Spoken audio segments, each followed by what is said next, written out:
Corruption or construction? Prime Minister Mark Carney's Major Projects Office has had a rocky start since its announcement at the end of August. The newly announced Build Canada Homes is receiving a much more welcome, but reputation risks are already emerging. Is the negative sentiment coming from Alberta, or are other provinces and regions also flexing their muscle? Needless to say, the spin is spinning, and we're going to break it all down for you in this episode of the Spin Nation podcast. Well, here we are. We are coming at you from Port Hope for the next few weeks. Hello, Emmanuel, my co-host as always. How are you settling into your new studio space? Hi, lovely Laurel wife. I'm really glad to be here in Port Hope. Port Hope is one of those cities that I zoomed by my entire life, going from Montreal to Toronto. And when I moved to Toronto, from Toronto to Montreal to visit my parents, and never got a chance to stop here. So find it fantastic to explore this little town that was always on the way to, but never a stop on during our many trips. Yeah, always on the journey, but never the destination. But we're here for a few weeks as our house is being repaired from a leak we had way back in February. Don't ask. It's all a very painful experience. Needless to say, we hope to be back in our regular studio at home in a few weeks. But for the next couple episodes, you're going to see us in this new venue. Nice change of scenery. Yeah, a little chill. I mean, I've always lived in a big city. You grew up, Ile Perot is smaller, but I've always lived in a city, either Toronto or Montreal or Beijing. So to me, it's kind of an interesting change of pace, the small town life. Everybody says hello to you when you walk by. It's very nice, very That's friendly. True. Surprisingly, or maybe I should say surprisingly, but I guess unusually for us, very, very friendly, just walking on the street. All right. Well, today we are talking about the Major Projects Office. Throughout the whole summer, everybody's been waiting for Mark Carney to lay out his plan. He was elected with this promise to reshape our economy, take us into the future. And of course, he had to do some of the legwork throughout the summer, but I would say a lot of Canadians were sitting there with bated breath, wondering what's to come as he leads up to his budget in, I believe, November, right? Is that the date that they've set for the budget release this year? Have you seen that? I'm not sure the precise date. Okay, I think it's November. Anyway, he's starting to lay out the plan, which makes sense. You want to kind of set up the framework, and then the budget is the financial commitments. So he has rolled out this major projects announcement. Now, of course, anytime a government puts forward these major initiatives, there's going to be the partisanship narratives that inevitably flow from that. It's normal. But we wanted to see which of those narratives are landing and which ones are crashing.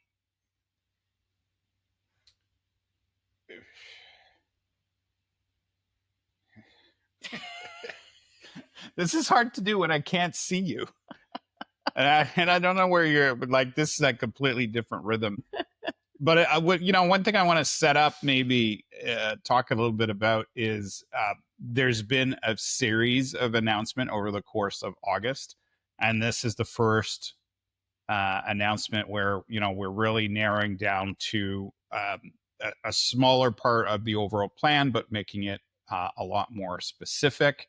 So in particular, we had on Sunday, unusual day for an announcement, the announcement around the Build Canada housing. Is that what it's called? Plan?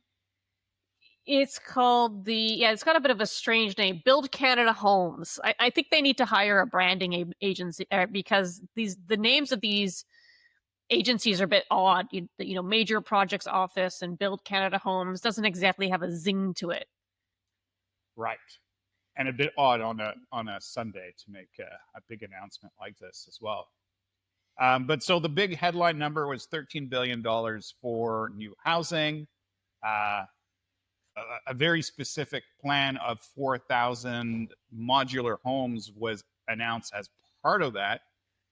But that created an opportunity for for the social media to take these figures and play around with them.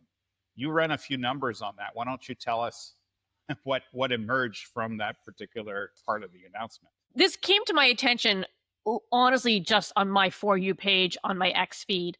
And I saw that, as you said, they announced it on a Sunday. So Monday morning, when I'm looking through the feed, I seen this math happen. And people were taking the $13 billion that was announced for this agency and then taking the 4,000 homes, which was going to be the first round of homes, and saying, well, you do the math, that's like $3.25 million per home. And that, I was seeing that get mentioned quite a bit. So I looked at the conversation. And in particular, I looked at, all the mentions of Mark Carney in association with this Build Canada Homes. And a solid third of them were mentioning this math, $3.25 million is what it's going to cost per modular home. That's pretty impressive. So we got a great announcement, nice headline numbers, and over a third of the mentions are about this slight misdirect or misinformation that it's $3.25 million per home. While obviously the budget that's allocated is only one part of that 13 billion. So the math doesn't math here, but that means they kind of lost a little bit the momentum on their narrative. 1/3 of mentions that are, essentially complaining about this price. That means it didn't land quite right, at least on Twitter, but maybe some other social media networks as well. Really only on Twitter, I would say. So I looked at Reddit and I looked at others. TikTok too, I wasn't seeing it pop up. I did do a TikTok about this, how this 3.25 million number has come out. And it's about a third of the mentions on X. And needless to say, the comments that I got were really around, oh, this makes sense because this corruption narrative that has followed Mark Carney since he first put forward his candidacy to run for prime minister, it was, it was a fire was lit under it again. So it's seen as, aha, here's the smoking gun, another proof point that he is just trying to take money from the taxpayers and funnel it to his Brookfield cronies. So that was the connection people were making, particularly on my TikTok account. So we've developed this map of Canada looking at mentions of major projects office and the word corruption in the same post. And what it looks like is the number of posts per capita. So quite clearly here, we can see that this concern is primarily coming out of Alberta, a little bit out of BC as well. And then finally, Saskatchewan and Ontario are kind of at the same level. And then it's not at all mentioned in Quebec. So there is a big sort of center of gravity around this concern on corruption for this major projects office. And it seems to come out of Alberta, which is really interesting because at the same time this week, we've had Danielle Smith kind of praise her relationship with Carney, or at least how well the recent meetings have been. So we've got kind of two diverging stories out of Alberta right now. Yeah, that's I think, going to be a challenge for Danielle Smith going forward because she has gone very strong on this anti-federal rhetoric. This has been part of her campaign plan to get what she wants for Alberta.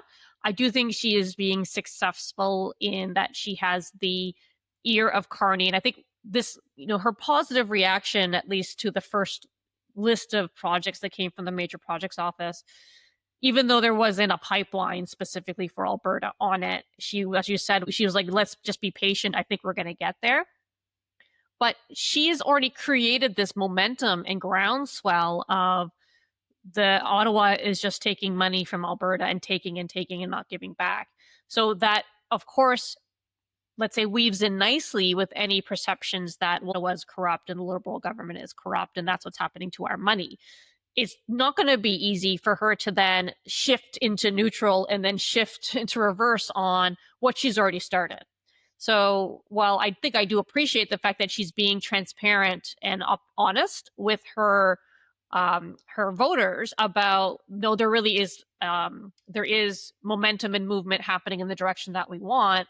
It's not so easy as just kind of say, oh, people just keep calm, don't worry, it'll work itself out. That's not how people's emotions and their biases and their understanding of the way the world works. It's not that I don't think it's going to work out for her, and I think she's going to have trouble with that potentially later on. But we'll have to see. And on the other side of the equation, we could see that this connection to Brookfield is continuing to follow Mark Carney. I think it's something that we're seeing particularly on Twitter, but it's pursuing him, and every announcement that he's going to make is going to be scrutinized through that lens. And I hasten to say, maybe correct what I just said. The scrutiny is coming both from the right and the left. So just to give you two examples, Moose on the Loose, famous famous YouTuber on the right side of things, generally critical of the Liberals and Carney government. Well, he's just created a big, massive map of the relationships between Brookfield and various entities and people that are now working in the government. And he's put this map online recently, so there's a lot of attention to it. But also on the left, there was an episode a few months ago from Canada Land looking at all the potential conflict of interests that exist in between Carney and some of the decisions that he's going to make. So this is going to be a challenge, I think, to really show the proper transparency to demonstrate that these conflicts of interest are not part of the decision process for Mark Carney. Definitely agree. And for those who are listening, I've put up a chart, and it's tracking all these mentions of the Major Projects Office in Canada on X. Now, I will say that the percentage of the negative around corruption or bureaucracy relative to the whole conversation is small. It's not overtaking. So there is definite, say, positivity towards actually getting this moving forward. Like, we talked about the fact that corruption and this perception of corruption with Carney and exactly, Brookfield. And I saw on X that Moose on the Loose is having so much interest in his chart that it's crashing the site. So he's had to create a bunch of backup sites to just manage the number of views that he's getting, which says something, just in of itself. The other bigger narrative, relatively speaking, was around how is the Major Projects Office a bureaucratic and just an added bureaucracy. And I want to flag that this was Poilievre's approach. This was the narrative that he was introducing, that, it hasn't done anything, it's not going to do anything, it's just another layer of bureaucracy. While that is there, it's really not penetrating that much. Like, a little bit around August 24th, but then pretty much disappears. The whole corruption narrative is bigger. And to me, that does say something around how Poilievre, and we've talked about this before, but his ability to drive the story has seriously diminished since he obviously lost his seat. I would have thought that now that he's sitting MP, he's back in the legislature, that he would have more influence. And I don't see that happening much. I even checked around just looking for Pierre Poilievre within the context of the Major Projects Office, and he is not popping up very much. A little bit on news media because they have to they have to quote him. But I do see this as a bit of a red flag for the Poilievre fans. And I know he's been doing the tour of some of the more popular Canadian podcasts and with emerging voices. So. But the government has been back in session for a week now, and it's interesting to see that he's not yet managed to regain the share of attention that he used to have in the previous government when he was facing Justin Trudeau. Yeah, the winds have come out of his sail. And so, for his own sake, as he approaches that leadership review in January, here's hoping that he can get his mojo back. Let's see what happens.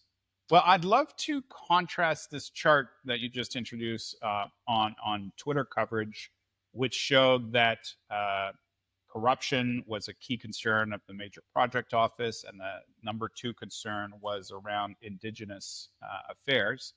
I want to contrast this with this a similar chart, but looking at traditional or incumbent media. And here the story is very different. So what we're seeing here is that by a long shot, Indigenous concerns are the number one narrative within the major project office announcement. So when it comes to coverage of media, they're looking at it from the perspective of you know the negotiations that need to happen with the various First Nations. They're looking at it in terms of Indigenous employment. So they've got quite a few lenses. So it's a very different story.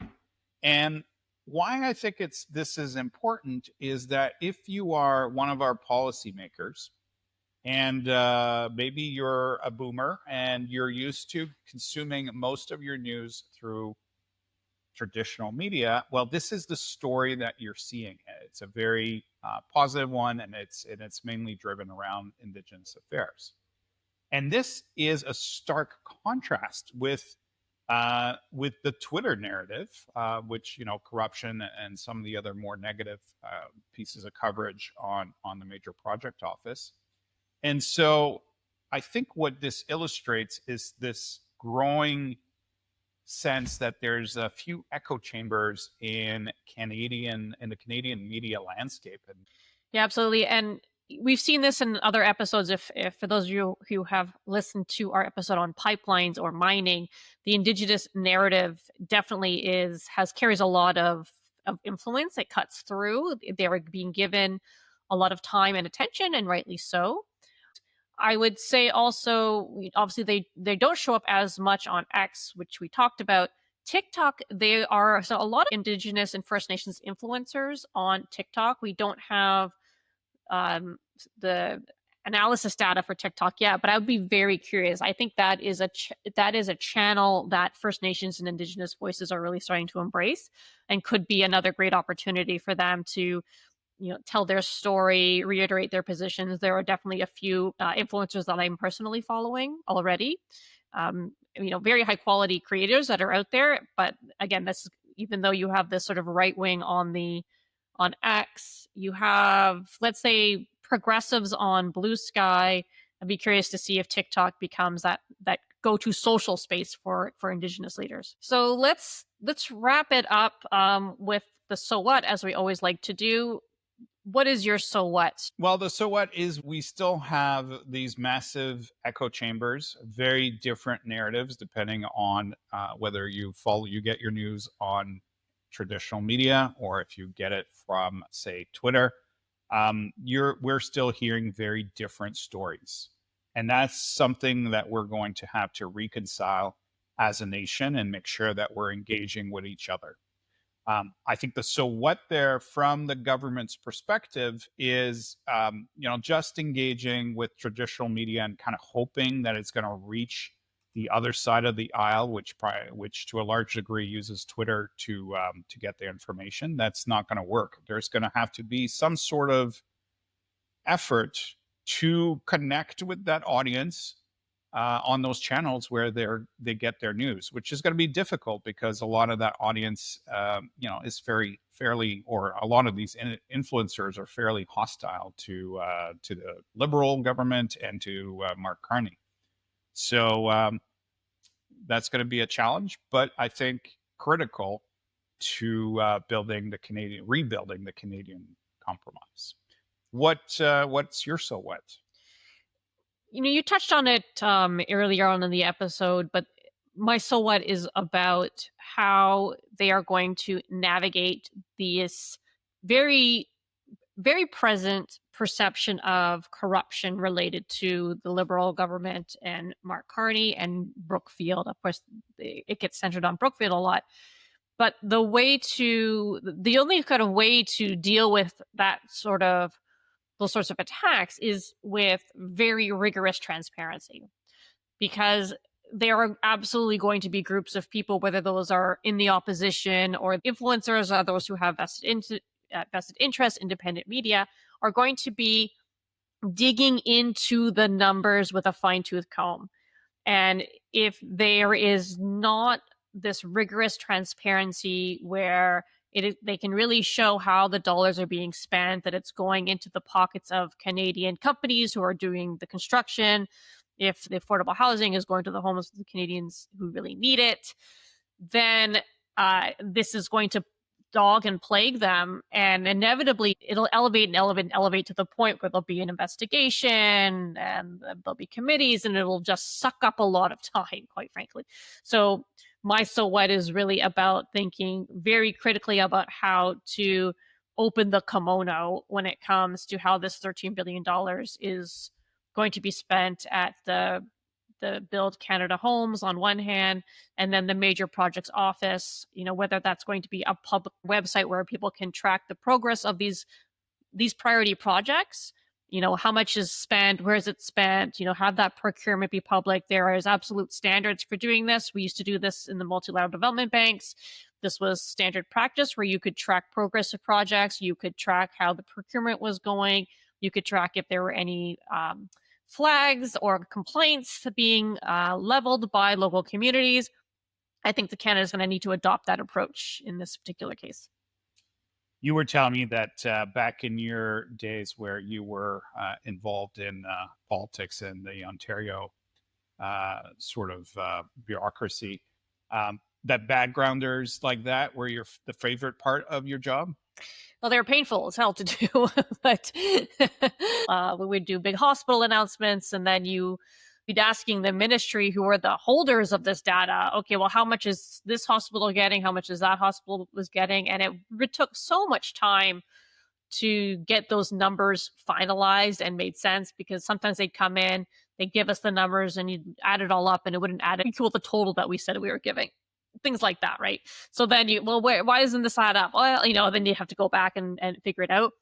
I think the multilateral development bank approach, what the World Bank does, what the Asian Development Bank does, what the Asian Infrastructure Investment Bank do in terms of the transparency of those infrastructure projects, because this is infrastructure, that I think is the methodology that we should be following for the Major Projects Office. It really does work to keep the public informed, and it really does help to avoid these accusations of corruption and fraud, because so everything's there. If I understand correctly, what you're saying is, yes, you want the big headlines, but also you need to do your homework, make sure all of it is properly supported by evidence, by transparency, and by good communication. Always comes down to that good communication. Yes, that's right. I'm glad to see that something's happening. At least he's putting forward his plan. It makes sense on paper, but now it's going to execution, of course, and implementation. Hopefully they don't screw it up. Well, remember to like, subscribe, and follow. We appreciate it. And every time you push that button, it helps our podcast get broadcast on the big bad algorithm. Mm-hmm. So please take a second to do that. And we look forward to talking with you next time. Thank you, everyone. See you next time.